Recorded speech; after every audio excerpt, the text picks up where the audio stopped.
with our Fitz take. Quinn Ewers, the Texas quarterback, recently declared for the NFL draft. His agent came out and said that.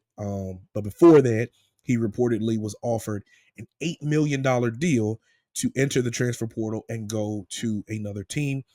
Also, as we had discussed previously in another live stream episode, I think it was, Carson Beck committed to Miami and is set to get somewhere in the ballpark of $10 million for everything, including incentives of what he's supposed to get. There's reports saying 4.5, others saying upwards of 10 based on incentives and all of those things like that.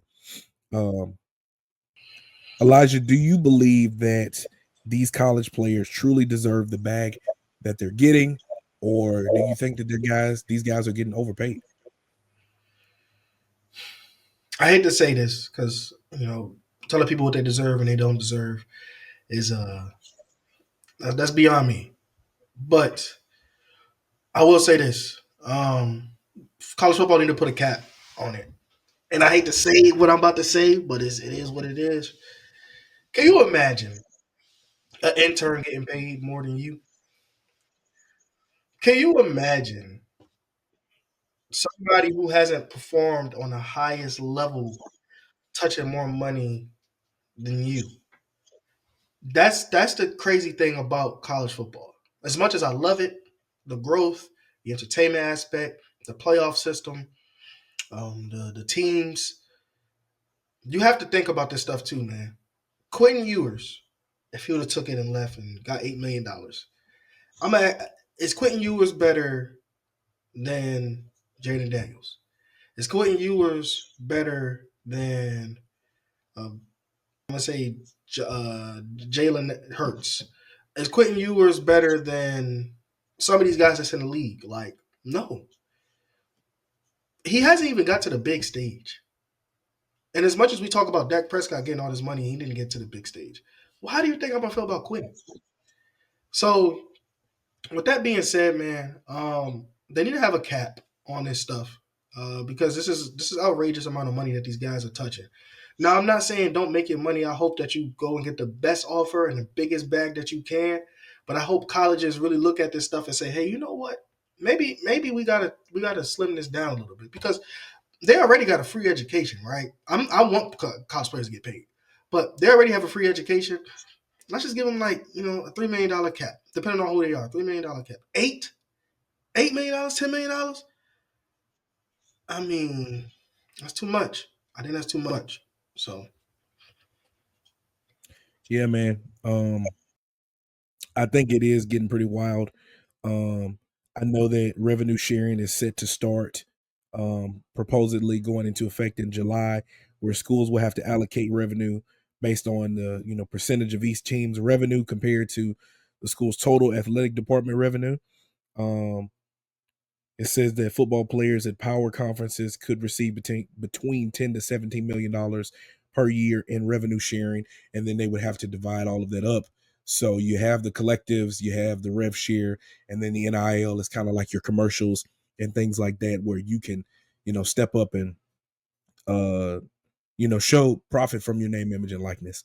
Um, to me, I don't think it's about if these guys deserve the bag, but right now it's what the market dictates for the bag. It's that, okay, if he got 2 million, I need three. And if he got three, I need four. And if he got four, I need five. And if he got five, I need six. And the race is just going to keep going. It's the same thing that's happening in the NFL. Obviously, a cap has been created, which I think once rev sharing comes into effect, that will kind of put you in a good range of a cap. But these schools and these conferences are going to continue to make money, so they're going to continue to raise the rev share value. So even though it might not be 8 million a year, quarterbacks might make two. And then the next year, when they raise however much rev share budget they get, quarterbacks are going to want three. And then we're right back into the same rat race that we're in right now. It's just right now, it's astronomical numbers because there is no cap. There are no stipulations or boundaries around what you can pay a player. It's more about How much is going to take for us to get him here? Here's the blank check. Tell us what you want, and we'll make it happen. That's where we're at now. Now it's going to be, look, bro, we got $2 million for you. Is you coming or what? Once that rev share kicks in, that's when it's going to be a little bit different. So I think that it's not about if they deserve it. It's what the market dictates for. It's free agency. If the market says a running back is worth $750,000, you better believe if I hit the portal, I want $1 million. Especially if my numbers are better than whoever is making $750,000. So by numbers, Quinn Ewers got his team to the semifinals twice. By numbers, Carson Beck got his team to the playoffs. And all of these other things, even though he was hurt once, they played against Notre Dame. So by those numbers, the market value says, hey, bro, get that man his money. I think once rev sharing comes into effect, and I think once this thing kind of can get bottled up, we'll see a little bit more of a condensed amount of money that these guys will be able to receive. But they still gonna get some bags. It might not be Louis, but it's gonna be Coach. It's gonna be a bag. They still gonna get a bag. Thank you so much for watching this clip of the Fitz Take podcast. Be sure to like this video and also subscribe to the YouTube channel. And also follow me and Elijah on our social media platforms. They will be linked down in the description. And remember, every episode of the Fitz Take podcast will air right here on the YouTube channel every Monday at 2 p.m. Thank you so much for watching, and we'll see you next time.